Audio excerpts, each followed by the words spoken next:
Welcome back children to my channel.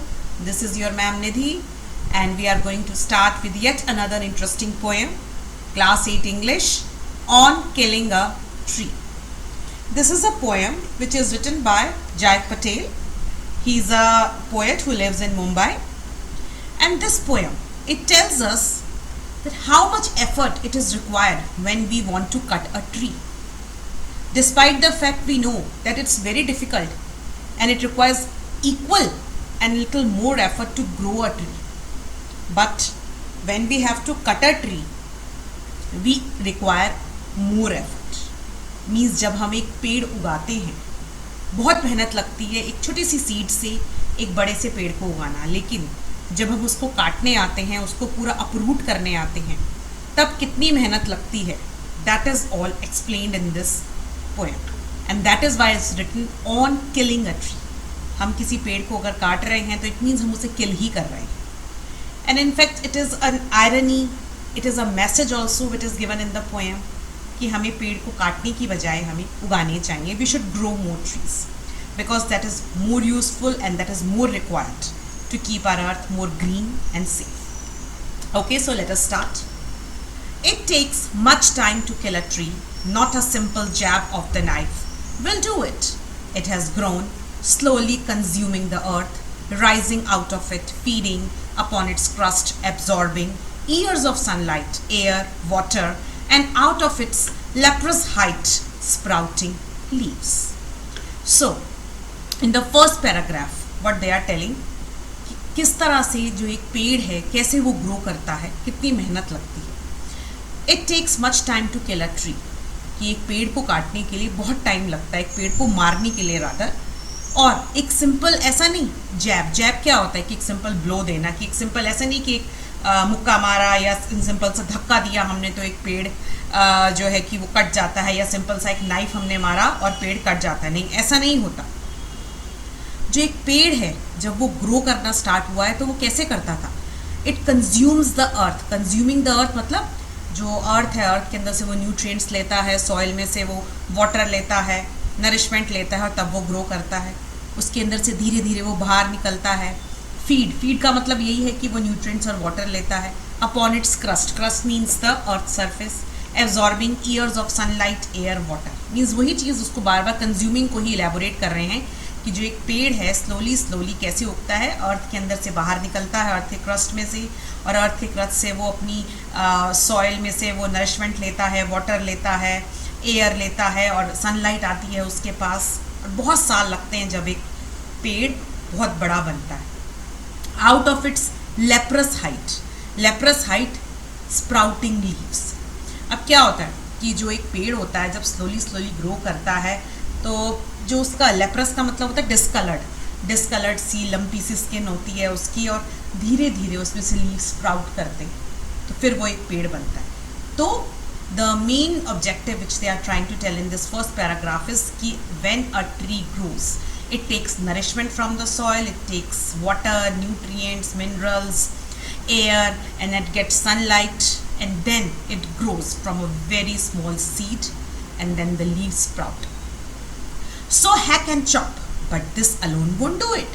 Not so much pain will do it. The bleeding bark will heal, and from close to the ground will rise curled green twigs, miniature boughs, which, if unchecked, will expand again to former size. Now, so he is telling कि so hack and chop, काटो, पेड़ को काटो. Hack मतलब उसको काटो, chop करो, उसको कुल्हाड़ी से काट दो, उसको नाइफ से काट दो, लेकिन इससे कुछ भी नहीं होगा. Not so much pain will do it. ठीक है, उसको पेन तो हो रहा है, उसको पेड़ कट तो रहा है, लेकिन फिर भी इससे कुछ फ़ायदा नहीं होगा. क्यों नहीं होगा?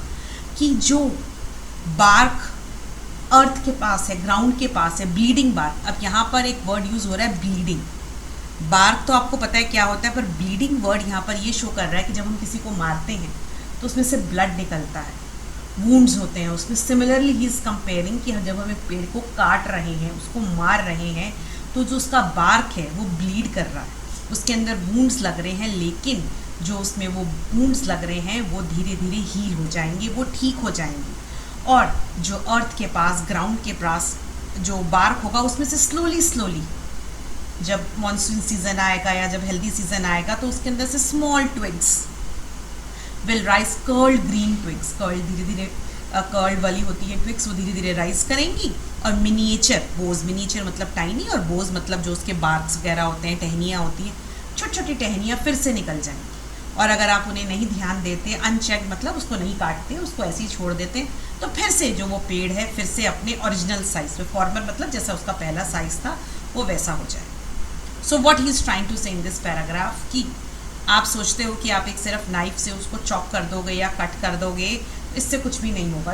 इससे उसको पेन तो होगा लेकिन इतना ज़्यादा पेन नहीं होगा, क्योंकि जो उसका बार्क है जिसको आपने काटा है उसको अगर आप छोड़ देंगे थोड़े टाइम के लिए तो वापस से उसके अंदर से ग्रीन ट्विग्स, उसमें से जो टहनियाँ हैं, बार्क्स हैं, वो वापस से निकल आएंगे और वो वापस से अपनी ओरिजिनल शेप और साइज पे ग्रो कर जाए। No, the root is to be pulled out of the anchoring earth. It is to be roped, tied and pulled out, snapped out or pulled out entirely, out from the earth cave, and the strength of the tree exposed, the source, white and wet, the most sensitive, hidden for years inside the earth. Now in this third paragraph, the poet is trying to say कि नहीं, वो सब करने की ज़रूरत नहीं है जो आपने एक सिंपल सा नाइफ से आपने सोचा कि आप काट दोगे वो मर जाएगा, तो क्योंकि वो तो वापस से उग जाता है। तो इसलिए आपको क्या करना है, अगर आपको पेड़ को मारना है ना तो आपको क्या करना है, the root is to be pulled out, as you can see in the pic. Root को आपने अच्छे से अर्थ में से बाहर निकालना है। कहाँ से? एंकरिंग अर्थ से। अब एज यू ऑल नो कि जब जो हमारे ट्रीज होते हैं, प्लांट्स ग्रो करते हैं, जो रूट्स हैं they go well deep inside the earth and they give anchor to the tree. Anchor मतलब उसको सपोर्ट करते हैं, वो बाइंड कर देते हैं, जो पूरा का पूरा आपकी सॉइल है उसको बाइंड कर देते हैं अपने रूट से और सिक्योर हो जाता है बिल्कुल जो ट्री। वो बोल रहे हैं कि जिस अर्थ के अंदर, जिस मिट्टी के अंदर आपने पेड़ लगाया हुआ था, उस मिट्टी से उसको आपने बहुत अच्छे से बाहर निकालना है। और कैसे? उसको रोप लगाइए, उसको टाई कीजिए और उसको फिर पुल कीजिए, स्नैप्ड आउट और पुल्ड आउट एंटायरली, उसको फिर खींच कर बाहर निकालिए उसकी अर्थ केव से। तो यहाँ पर अर्थ को एक केव की तरह इसको मान के कर रहे हैं कि जो अर्थ है वो उसकी एक तरह से केव है, जहाँ पर वो अंदर से अच्छे से पूरा डीपली रूटेड था, उसके अंदर से उसको खींच कर बाहर निकालिए, रोप लगाइए, उसको टाई करिए, उसको खींचिए और फिर उसको बाहर निकालिए। And the strength of the tree exposed, इससे आपको क्या लगेगा कि जो वो ट्री था कितना स्ट्रांग था, और फिर आपको जब वो बाहर निकालोगे ना आप रूट्स, आपको दिखेगा कि देखो ये थी वो ट्री की स्ट्रेंथ जिसने उसको पूरा स्ट्रेट रखा हुआ था, यानी कि रूट्स जो थे। The source, white and wet, the most hidden, sensitive for years inside the earth. और आपको क्या दिखेगा? स्ट्रेंथ क्या थी यहाँ पर? रूट्स है।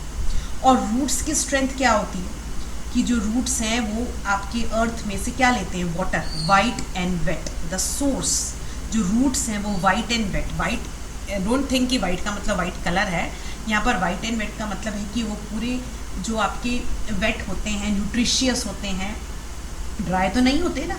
जो रूट्स होते हैं वो वेट होते हैं, उनमें लिक्विड होता है, उनमें सैप होता है। तो what is they trying to say कि आप जब उसको बाहर निकालते हो तो आपको दिखेगा कि जो इतने सालों से अर्थ के अंदर वो हिडन थे, जो रूट्स जो बिल्कुल वेट थे, वो अब बाहर निकलेंगे और आपको नज़र आएगा उसकी स्ट्रेंथ, ट्री की स्ट्रेंथ, यानी कि roots. Then the matter of scorching and choking in sun and air, browning, hardening, twisting, weathering and then it is done. और अब वो क्या बोल रहे हैं? अब आपने पेड़ तो निकाल दिया बाहर, उसकी जो रूट्स थे वो सब बाहर हैं, और जैसे वो रूट्स पड़े रहेंगे धूप के अंदर, स्कॉर्चिंग एंड चोकिंग। स्कॉर्चिंग मतलब जो सन रेज होंगी वो उसको स्कॉर्च कर देंगी, उसको जला देंगी, उसको सुखा देंगी, उसको ड्राई कर देंगी, उसको चोक कर देंगी। यहाँ पर चोक का मतलब क्या होता है? जब आप किसी को मारते हैं, आप उसका अगर नेक ट्विस्ट करते हैं तो आप उसको चोक कर रहे हैं ना। तो सिमिलरली वहाँ ट्री को वो कंपेयर कर रहा है कि जैसे आपने उसको बाहर छोड़ दिया उसके रूट्स निकाल कर, तो बिल्कुल ऐसा ही होगा। जो धूप है उसको चोक कर देगी, उसको बिल्कुल ड्राई कर देगी। सन में, एयर में उसके जो रूट्स हैं, उसके जो बोज हैं, उसकी जो ये आपकी बार्क्स हैं, ट्विग्स हैं, ये सब सन और एयर की वजह से ब्राउन हो जाएंगी, हार्ड हो जाएंगी, ट्विस्टेड हो जाएंगी और ये विदर आउट हो जाएगा। विदर मतलब सारा पानी उसमें से सूख जाएगा, ड्राई हो जाएगा, ब्राउन हो जाएगा, हार्ड हो जाएगा, and then it is done. Then it is done मतलब और फिर जो आप चाहते थे कि आपको उसको मारना था, किल करना था, आपका पेड़ किल हो। So in the last two paragraphs, the poet is trying to say, it's a irony he is trying to show. वो ये नहीं चाहता कि ऐसे करो, बट वो ये बता रहा है कि किस तरह से पेड़ों को काटा जाता है और किस तरह से एक तरह से उनको हम किल कर रहे हैं। काटना इज नॉट सिंपल कि हम उसको कट कर रहे हैं कि कोई बात नहीं, कोई फर्क नहीं पड़ता। No, we are killing him, killing the trees. तो वो ये बता रहा है कि किस तरह से आप पेड़ को टाई करते हो, बाहर निकालते हो, खींचते हो, फिर उसको छोड़ देते हो धूप में सूखने के लिए। उसके सारे जो रूट्स हैं, उसके जो सॉइल के अंदर फुल उसको एंकर कर रहे थे, सब ड्राई हो जाते हैं, सब उसकी टहनियाँ सूख जाती हैं और फिर वो मर जाती हैं। Indirectly he is trying to say that please don't cut the tree, grow them, which is more useful. Okay, now let us see with the questions. I have written all the answers here and I have written answers in very short. You have to, when you are writing in your notebooks, you have to write them from the starting. So the first question is, the growth of the tree is an active and continuous process. Pick out the words from the poem to support this. So as I told you कि अब कैसे एक जो tree है वो grow कर रहा है, उसका कैसे वो एक्टिव प्रोसेस है, कौन कौन से ऐसे वर्ड्स हैं जो बता रहे हैं?